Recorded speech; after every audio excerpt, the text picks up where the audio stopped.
and Remuneration Commission is facing imminent disbandment after the National Assembly this afternoon they're setting a motion process to get rid of its members. Take a look at this clip.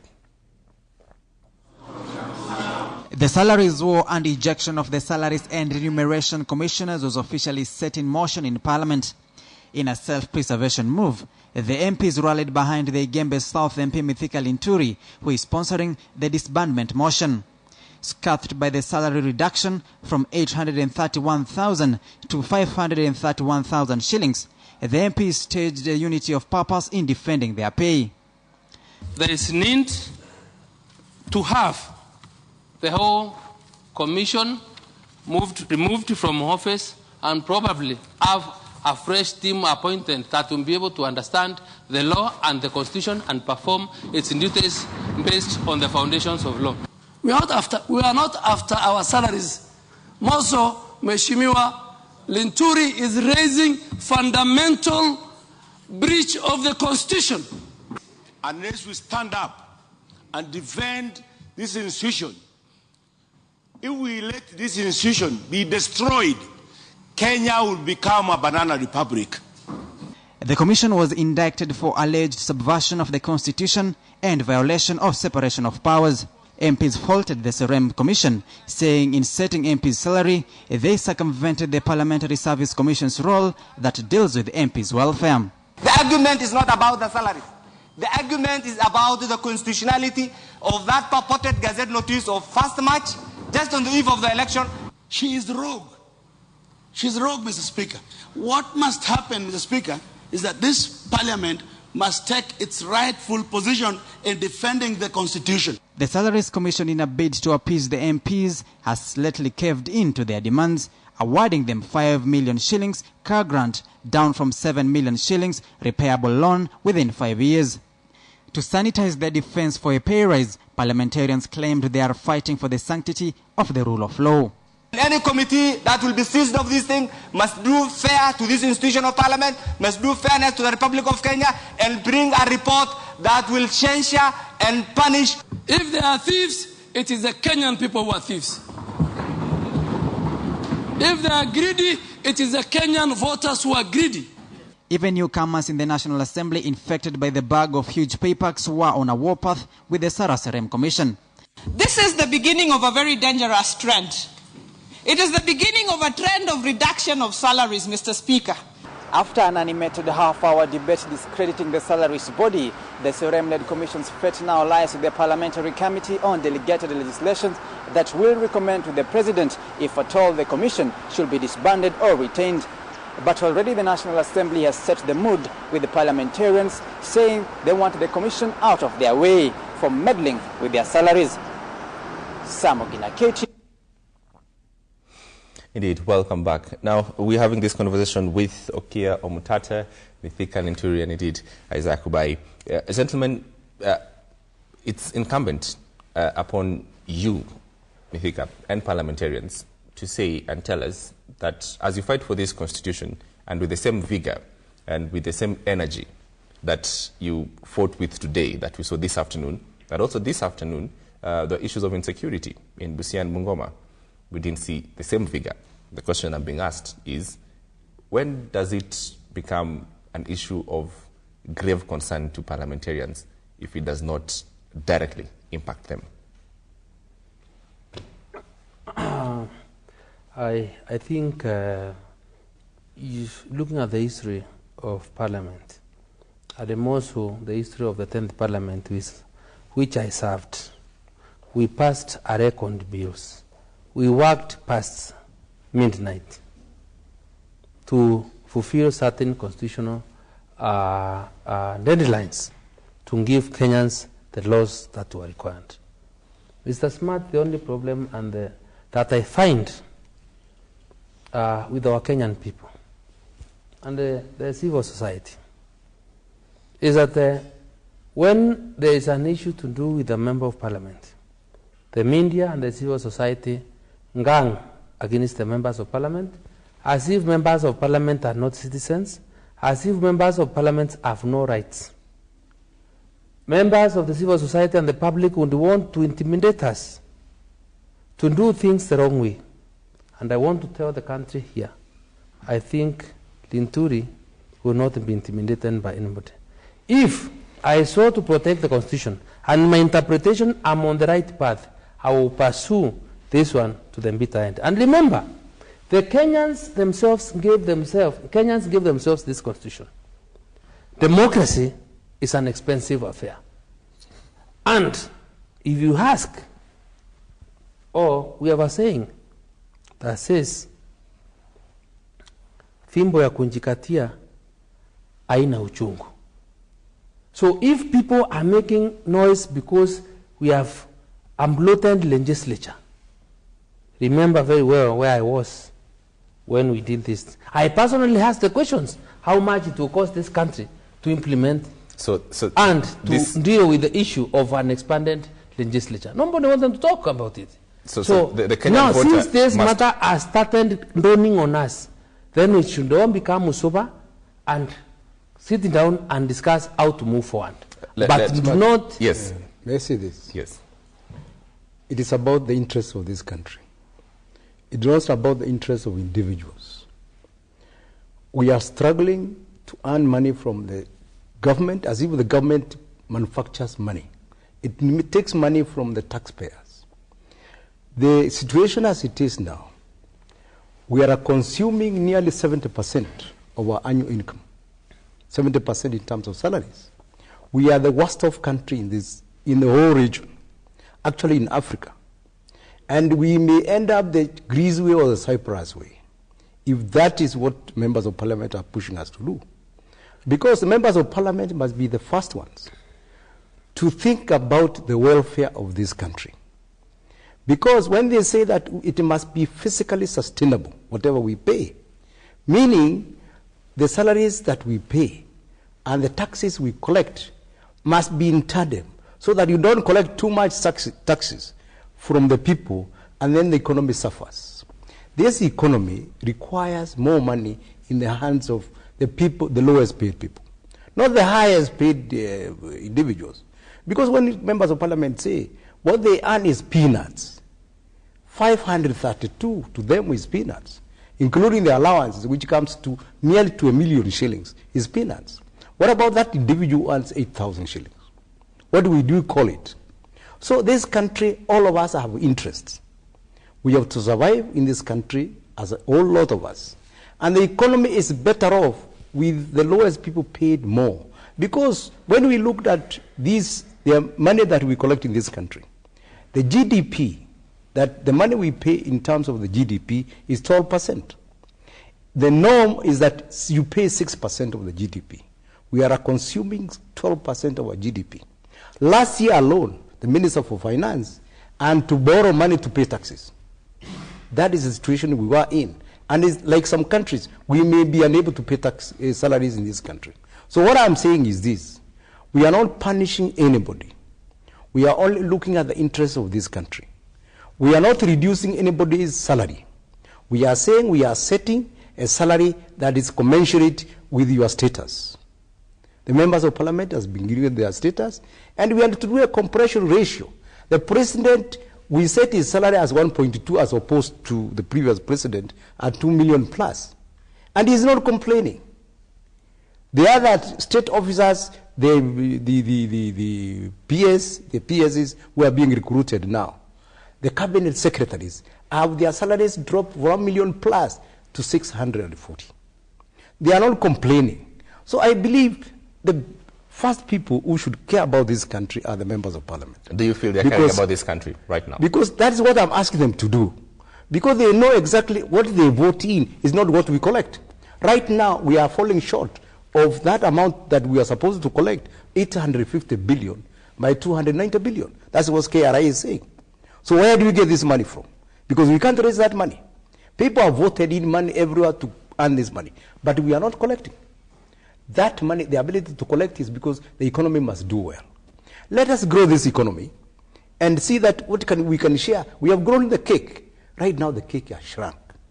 And let us be responsible of it. So supposing, Mr. Kubaya Masaski, supposing Mithika Linturi gets his way, yes, and he manages to ask you in the end to hold the contract you know, in their terms, to go back to what it was in the 10th Parliament. Will you debate? We can't be able, because everybody else will ask the same thing. Those people have what they are, whatever they are calling reduction, because we have set for them. They also say, because you capitulated under the pressure of members of parliament, also give us. That is what is going to happen. So we leave it open. All right. Let me get a final word from Okia Mtata. Okia, do you think, where do we go from here? It appears it's between the courts and parliament to decide it. Where is the place of Kenyan in this conversation?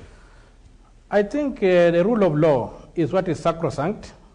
And if MPs have a grievance, the platform is the judiciary, not the floor of parliament, because that is employing the law of the jungle, where you say you take the law into your hands and you must have your way, or it is the highway. That one we shall not accept. If Honorable Linturi, and he has said here that they were concerned about the cost of this thing and all those things, when we are doing this constitution, and we agreed we are having a new republic, the Second Republic of Kenya. So under this Second Republic, the Salaries and Remuneration Commission was given a very clear mandate as a constitutional commission to set salaries for state officers and to advise about the salaries of the other public officials. Let us respect that mandate, and where there is a dispute, we are a constitutional country, we go to the judiciary. It's the judiciary that determines disputes. Because if Parliament is going to say that they are taking what they are going to take, what happens tomorrow? And I want to tell you that this country is so sad that they need money. On a Tuesday night, that was on Tuesday night, it was on Wednesday morning at around 3 o'clock, I've seen you giving a news item here. My telephone rang, a number I did not know. When I picked the phone, somebody told me, I'm in Busia, in Akobait village, our village is under attack. We can't reach the police. Can you help us? I took up my phone. I called Inspector General of Police, Kimayo. I called the CID, Director, Mr. Muhoro, and they reacted, and they were able to move down and save lives. Can Mr. Linturi tell me why we do not have the 999 service working today in Kenya? If that person had not known my telephone number, what kind of mayhem would have happened in Busia? But the very fact that I was able to call the Commissioner of Police because of the Inspector General of Police, because I happened to have his number, and I also happened to have the direct number of the CID director, and Mr. Muhoro talked to me and said, I'm taking immediate action. And within a short time, I was told the police had arrived in the place, even the PC had gone down, the PPO had gone down to the place, and they had been able to secure and save lives. These are the kind of things we need to look at. And simply because a number used to exist here called Police 999, why is that number not working? Those are the kind of things I want Mr. Linturi to be spending his time on. And today, after people have been massacred in Busia, and last week people were massacred in Bungoma, the Parliament should have been discussing questions of security and asking a very simple question. Why don't we have the Police 999 service? Why should somebody call Omtata at night because he has seen my telephone number on Facebook to ask me to intervene because they are being hacked by hooligans? And it's only lucky that I had the commissioners, the Inspector General's number, and I had the number of the CID commissioner. So the Parliament should go and do their business there. All right. Setting salaries, there's a commission to set salaries. If they have got a dispute, it's an industrial dispute. It's not a legal, it's not a question for legislation.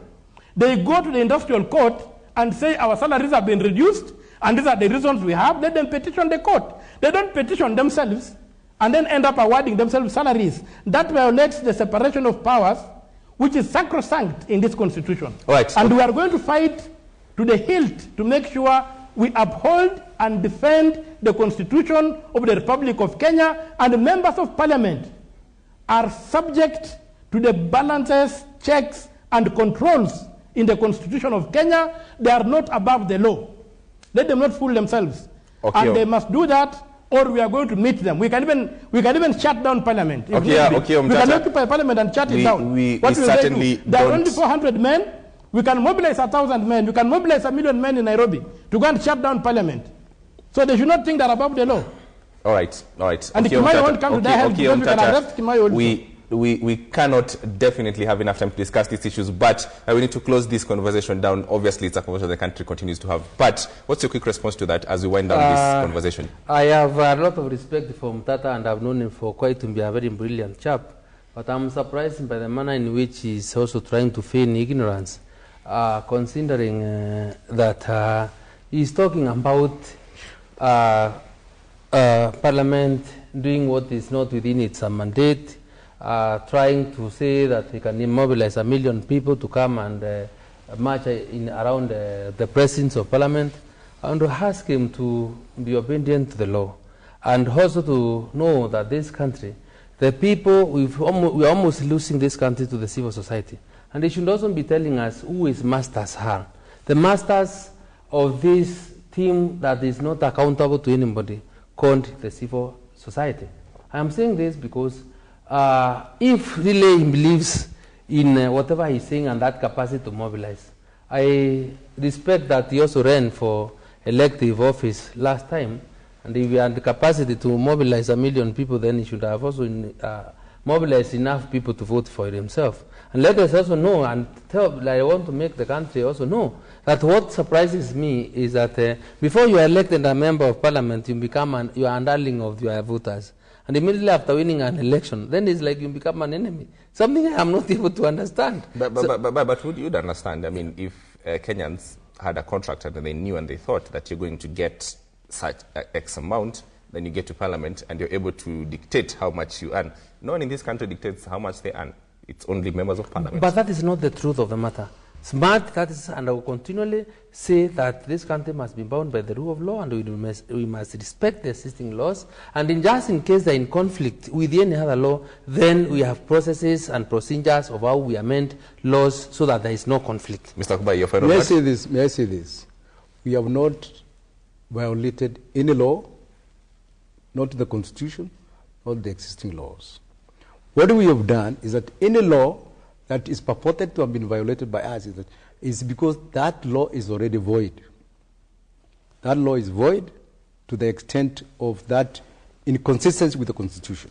Because the Constitution has created bodies to take over the roles of Parliament.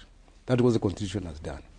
And may I say this, that the members of Parliament may pass the petition because they are united to pass it. When they pass it, then they have the president to sign it. The president may also sign it. But what is required of the president is to set a tribunal of independent people with a judicial mind. And we are ready to go there ourselves, defend ourselves, because we are not afraid.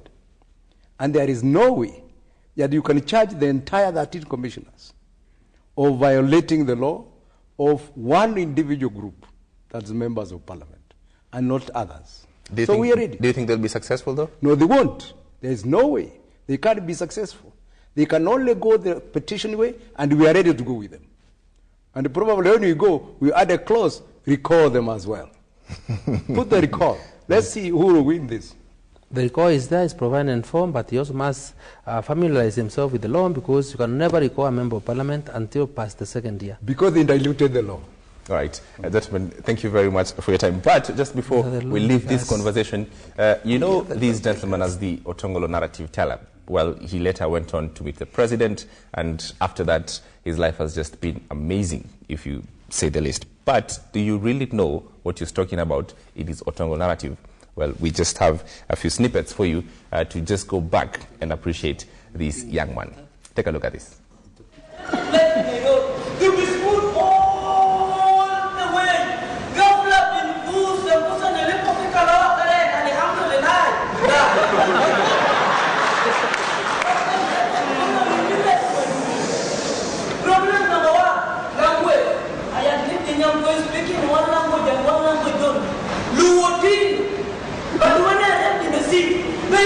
They said that speaking Kiswahili was compulsory.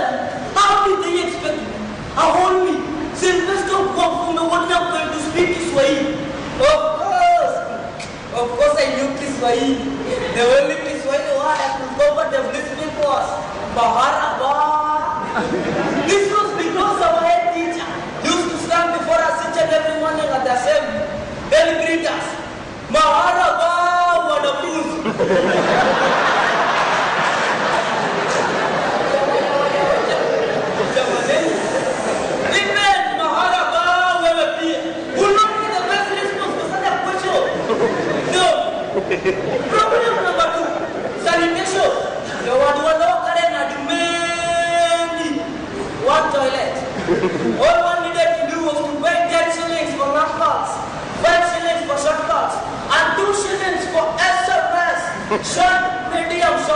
In case one did not have a documentation house, he will use the readily available for the house BPFT, black quality flying toilet. Problem number 3, insecurity. It was only law where one who washes his own clothes, have them outside, go inside the house, sneak through the back door, steal the neighbor's clothes, only to realize that he has just stolen his own clothes. One morning, this broke into my 3-bedroom house, and on realizing that I did not have anything to steal, they came me thoroughly, threatening to do what the next day they would come back and did not find anything to steal. But the biggest problem was joblessness. I had expected to find job in Nairobi, but as they say, if horses were wishes, I said I would go to Kikombe.